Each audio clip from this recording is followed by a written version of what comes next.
IPS पूरन कुमार के मामले में आज बीती रात आधी रात को बीजेपी सरकार के 2 कैबिनेट मंत्री और 3 बड़े अफसर, कुल 5 लोगों की एक टीम वो आईपीएस पूरन कुमार की पत्नी आईएएस अमनीत से मिलने के लिए उनके घर पर पहुंचे और काफी देर तक यहां पर बातचीत का सिलसिला चलता रहा, मनाने का सिलसिला चलता रहा। लेकिन खबर यह निकल करके सामने आ रही है कि उनकी पत्नी ने 2 टूक जवाब दे दिया। आईएएस अमनीत कुमार ने 2 टूक जवाब दे दिया और सीधे मांग की है कि जब तक डीजीपी की गिरफ्तारी नहीं, जब तक एसपी नरेंद्र बिजारनिया की गिरफ्तारी नहीं, तब तक पोस्टमार्टम नहीं होगा, तब तक अंतिम संस्कार नहीं करेंगे। 5 सदस्यीय ये टीम, जिसमें कृष्णलाल पवार कैबिनेट मंत्री है बीजेपी के, ये पहुंचे। कृष्ण बेदी, ये भी दलित समुदाय से आते हैं, कैबिनेट मंत्री हैं, ये भी पहुंचे। चीफ सेक्रेटरी अनुराग रस्तोगी वो भी पहुंचे और उसके साथ में मुख्यमंत्री principal secretary Rajesh Khullar, principal secretary Rajesh Kundru, ये 5 लोगों की टीम है। आप जरा इन 5 नामों पर गौर कीजिए। जो ये 5 नाम है, 5 शख्सियत है, यूं मान करके चलिए कि सरकार पूरी वहां पर पहुंची हुई दिखाई दे रही थी। कृष्णलाल पवार, कृष्ण बेदी, ये 2 कद्दावर कैबिनेट मंत्री हैं और खास तौर पर कृष्ण बेदी वो दलितों के मुद्दों को लेकर के बोलते रहे जब हरियाणा में कांग्रेस की सरकार थी। और चीफ सेक्रेटरी अनुराग रस्तोगी वो पहुंचे हैं, उनके साथ में प्रिंसिपल सेक्रेटरी हैं राजेश खुल्लर और राजेश कुंद्रू, 2 जो हैं प्रिंसिपल सेक्रेटरी हैं। अब सबसे बड़ी समझने वाली बात यह है, हमने कुछ दिन पहले आपको एक खबर दिखाई थी और भास्कर ने यह कहा था कि एफआईआर के अंदर इन अफसरों के नाम हैं और इसमें सबसे पहले नंबर पर चीफ सेक्रेटरी अनुराग रस्तोगी का नाम है। चलिए, उनकी पत्नी ने एफआईआर को लेकर के सवाल खड़े किए थे कि एफआईआर में अलग अलग कॉलम्स में नाम होते हैं, आपने कॉलम्स में नाम नहीं रखे हैं। दरअसल वो हमसे आपसे कहीं ज़्यादा बेहतर तरीके से सिस्टम को समझते हैं। वो खुद एक सीनियर आईएएस अधिकारी हैं, 25 साल की सर्विस हो गई है, तो समझती हैं कि किस तरीके से कानून की बारीकियों के साथ में खेला जाता है। लेकिन सवाल यह है कि जिस शख्स का फाइनल नोट में आईपीएस पूरन नाम लिख करके गए थे, चीफ सेक्रेटरी का भी नाम उसमें है, राजेश खुल्लर का भी नाम उसमें है, प्रिंसिपल सेक्रेटरी, तो फिर ये दोनों वहां पर बातचीत करने के लिए भी जा रहे हैं। क्या आपने कभी देखा है कि आपका किसी बात को लेकर के, मान लीजिए पड़ोसी के साथ में, किसी दूसरे व्यक्ति के साथ में कोई विवाद हो गया और उसके बाद में उस मामले को निपटा लिया जाए, इसके लिए वही लोग जिससे आपका विवाद है, वही लोग आपके घर पर आते हैं बैठक करने के लिए? क्या कुछ आपको अजीब सा नहीं लग रहा है इसमें? यहां पर सबसे बड़ी बात यह है कि कल एक खबर निकल करके सामने आई कि जो एसआईटी बनाई गई है, उस एसआईटी के अंदर कुछ अफसर ऐसे हैं जो इंस्पेक्टर लेवल के हैं। यहां पर छानबीन करनी है एक वरिष्ठ आईपीएस अधिकारी की मौत की और वहां पर कुछ अफसर इंस्पेक्टर लेवल की जांच करेंगे उनकी। कमाल है। किस तरीके से पूरा तंत्र काम करता हुआ नजर आ रहा है, किस तरीके से पूरा सिस्टम काम करता हुआ नजर आ रहा है, ये सबके सामने है। मुख्यमंत्री कह रहे हैं कि चाहे कोई कितना ही बड़ा हो, कितना ही ताकतवर हो, कितना ही रसूखदार हो, हम छोड़ेंगे नहीं। कृष्ण बेदी, जो कि कल इस प्रतिनिधि मंडल में थे, जो रात को मिलकर के आए हैं, टाइम्स ऑफ इंडिया ने आज पहले पन्ने की रिपोर्ट छापी है और उसमें भी बहुत सीनियर वरिष्ठ पत्रकार हैं, उन्होंने जो है इस रिपोर्ट को छापा है। तो मान सकते हैं कि ये बैठक हुई है और इस बैठक के अंदर ये 5 लोग शामिल थे। लेकिन सवाल इस बात का है कि कृष्ण बेदी वो कह रहे हैं कि हमारे एक बहुत सीनियर और होनहार अफसर थे वाई पूरन कुमार। ये मैं शब्द बता रहा हूं आपको, बीजेपी के मंत्री कृष्ण बेदी, उन्होंने परिवार से मुलाकात करने के बाद कहा है कि बहुत सीनियर, बहुत होनहार और बहुत काबिल अफसर थे आईपीएस पूरन कुमार और उनकी मौत के बाद में हमें दुख है। आगे उन्होंने कहा कि मुख्यमंत्री, पूरी सरकार वन साइडेड, एक तरफा वो परिवार के साथ खड़ी है। अब जरा 2 बातों को समझिए और अगर आपको कुछ समझ में आए तो मुझे भी समझाइए।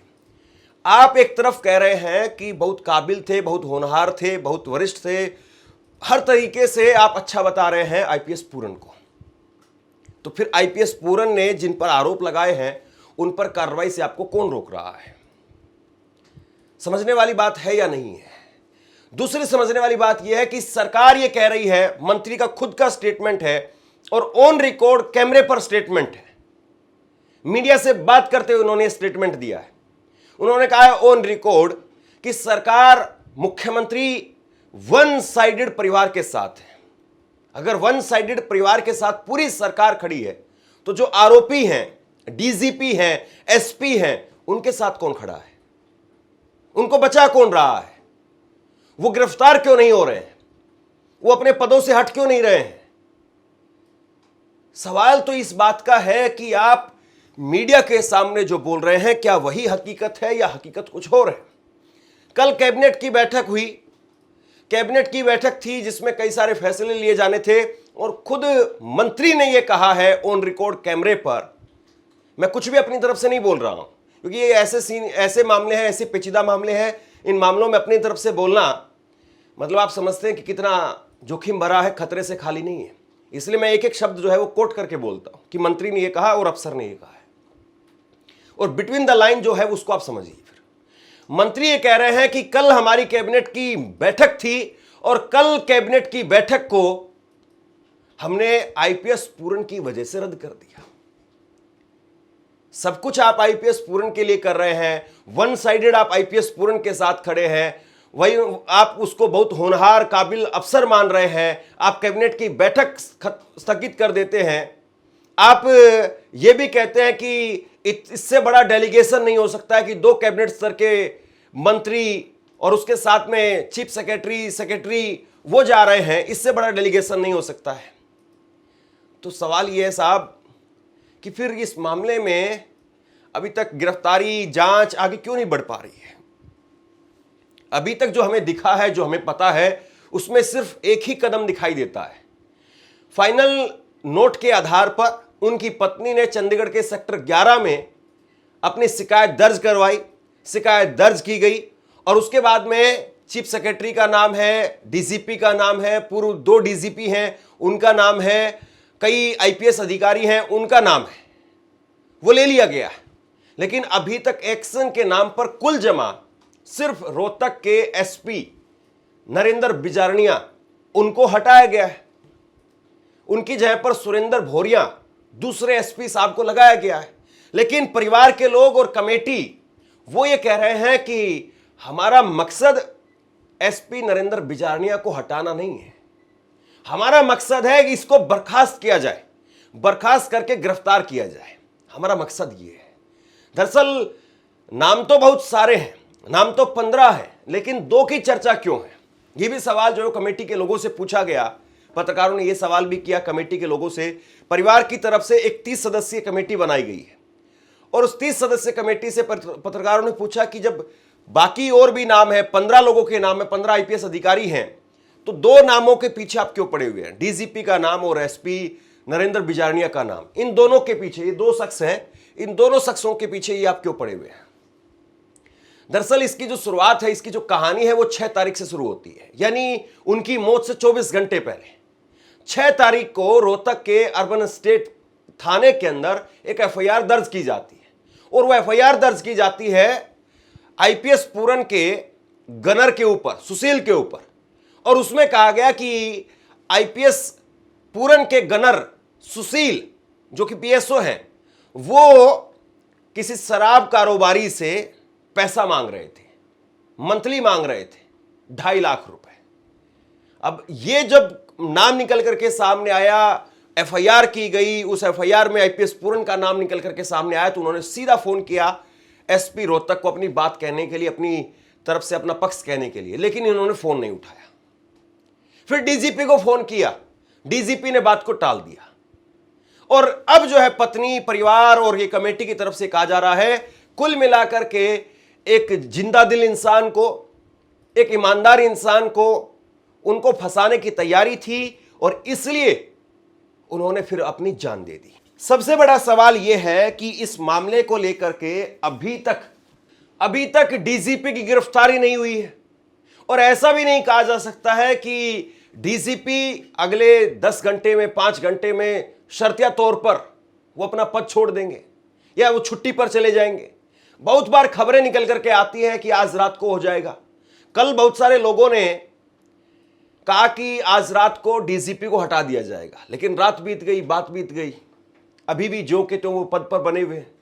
आपसे कुछ कहना चाहता हूं, आज के वक्त में पत्रकारिता करना कितना मुश्किल काम है, लेकिन अगर ऐसे में भी कोई आपकी खबर दिखा रहा है, कोई आपके मुद्दे पर बात कर रहा है, तो आपको भी उसका साथ देना चाहिए। अगर आपको लगता है कि मेरी पत्रकारिता सही है, मैं आपके लिए आपकी खबर वो दिखा रहा हूं, तो ऐसे में आप मेरा सहयोग कीजिए। आप इस वीडियो को जब लाइक करेंगे तो लाइक के साथ में ही एक थैंक्स का बटन आपको दिखाई देगा। उस थैंक्स के बटन पर आप क्लिक कीजिए और जो भी सहयोग राशि दे सकते हैं वो दीजिए। दूसरा, आप चैनल को ज्वाइन कर सकते हैं और चैनल को ज्वाइन करके भी मुझे मदद कर सकते हैं। महापंचायत है, महापंचायत में क्या फैसला होगा वो भी देखना बाकी है। लेकिन सवाल यह है कि जिस तरीके से इस पूरे केस में दिल्ली की मीडिया खामोश है, दिल्ली के चैनल खामोश है, वो देखने वाली बात है। जबकि ये केस आप याद करिए, 2013 में दुर्गा शक्ति नागपाल एक आईएएस अधिकारी नोएडा की, और उनकी ट्रांसफर पोस्टिंग की गई थी और उसको लेकर के खूब बवाल मचा, और उसको लेकर के जिस तरीके से उस वक्त में रिपोर्टिंग की गई थी दुर्गा शक्ति नागपाल को लेकर के, जरा कभी YouTube के तहखाने में जाकर के वो देखिए जरा उस वक्त के चैनलों की रिपोर्टिंग। मात्र ट्रांसफर पोस्टिंग को लेकर के जिस तरीके से आईएएस दुर्गा शक्ति नागपाल के साथ में पूरी मीडिया खड़ी हो गई थी, सरकार से तीखे सवाल हो रहे थे। और एक और नाम, हरियाणा के एक वरिष्ठ आईएएस अधिकारी अशोक खेमका के बार बार इधर से उधर उनकी ट्रांसफर पोस्टिंग की जाती थी, उनके रिकॉर्ड बने एक तरीके से। और उस मामले में जिस तरीके से उनका फोटो चला करके ग्राफिक के साथ में तमाम चैनलों ने खबरें बताई, यहां पर एक सीनियर आईपीएस अधिकारी उनकी मौत हो गई और मीडिया इस पर क्या कर रहा है, कितना कर रहा है, जरा इस बात को देख लीजिए आप। दिल्ली के अखबार, दिल्ली की मीडिया, दिल्ली के दरबारों में इस बात की कितनी चर्चा, जरा देखिए इस बात को। सबसे बड़ी बात यह है, हो सकता है कि आईपीएस पूरन हम ये मान लेते हैं कि चलिए पता नहीं वो कैसे आदमी थे, हालांकि मुझे अभी तक जितना मैंने उनके बारे में पढ़ा है और जितना उनके परिवार ने कहा है, वो कट्टर बिल्कुल एकदम पक्के वाले अंबेडकरवादी इंसान थे। ये साफ तौर पर दिखाई दे रहा है।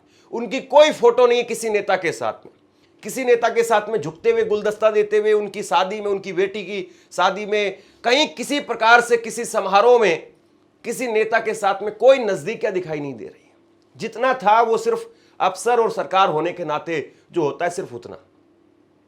उसके अलावा पर्सनल किसी नेता के साथ में, चाहे वो पक्ष का हो चाहे वो विपक्ष का हो। और सबसे बड़ी बात तो ये है कि ये 25 साल से आईपीएस थे, तो 25 साल के कैरियर के दौरान इनकी उस वक्त में पोस्टिंग रही चौटाला सरकार के दौरान भी 2001 में, क्योंकि 2001 बैच के आईपीएस हैं, तो चौटाला सरकार थी उस वक्त में, तब भी ये आईपीएस थे।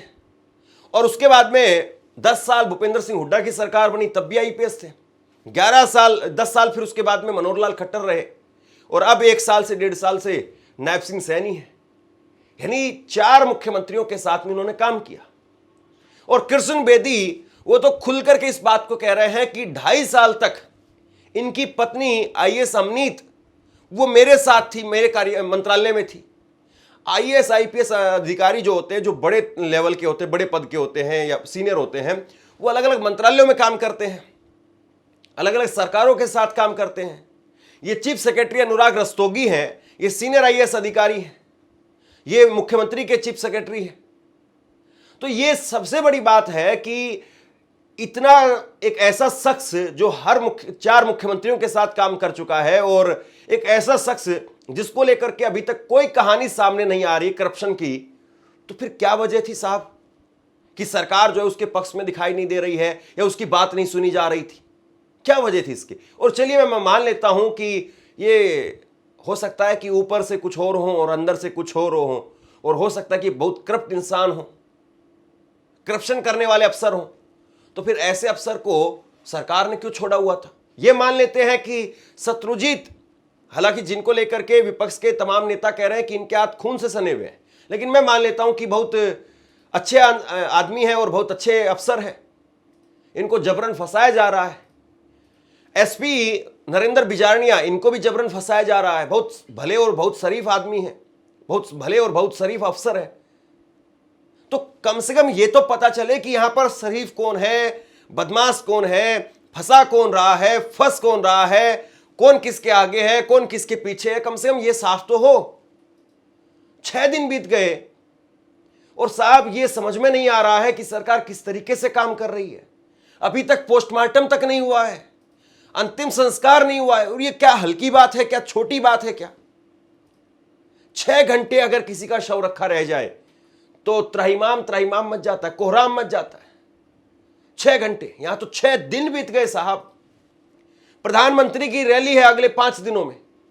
प्रधानमंत्री हरियाणा में आएंगे, रैली करेंगे, अपनी सरकार का 1 साल पूरा होने पर गुणगान करेंगे, स्कीम्स बांटेंगे, योजनाएं जो है उनका उद्घाटन करेंगे।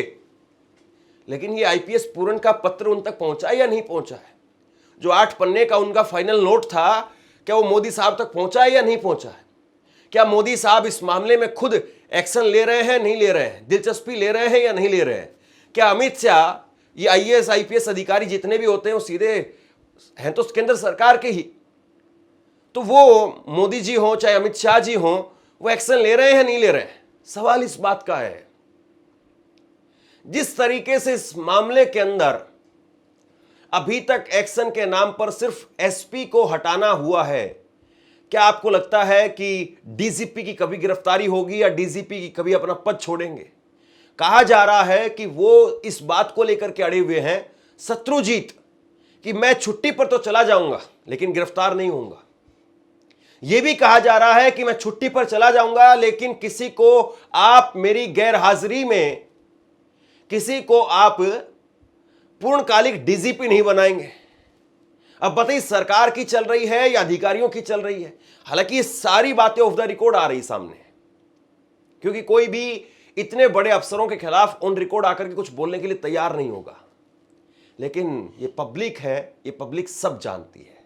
और पब्लिक परसेप्शन जिस तरीके से आईपीएस पूरन को लेकर के लगातार बनता जा रहा है, सरकार उससे कैसे निपटेगी, ये सबसे बड़ा सवाल है।